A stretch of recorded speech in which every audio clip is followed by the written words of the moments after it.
اور اب بات کر لیتے ہیں کھیل کے میدان کی، تو پی ایس ایل میں مزید 2 میچز کے فیصلے ہو چکے ہیں۔ کراچی کنگز نے ملتان سلطانز کے دیے 235 رنز ٹارگٹ کا حصول کر کے سنسنی پھیلا دی، جبکہ جیمز اور خوشدل شاہ نے یادگار شراکت سے ناممکن کو ممکن کر دکھایا۔ دونوں نے ملتان سلطانز کے بولرز کو لائن لینتھ بلا دی۔ جیمز نے 101 اور خوشدل شاہ نے 60 رنز بنا کر ٹیم کو فتح کی منزل پر لا کھڑا کیا۔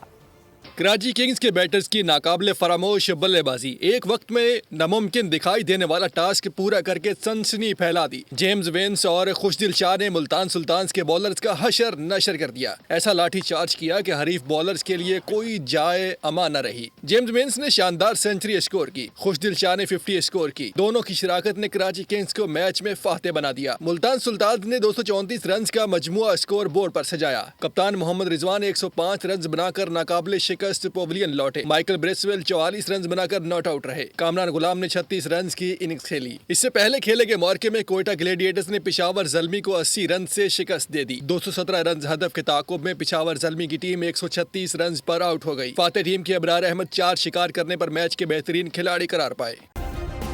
سبسکرائب کریں اور بیل دبائیں تاکہ کوئی خبر رہ نہ جائے۔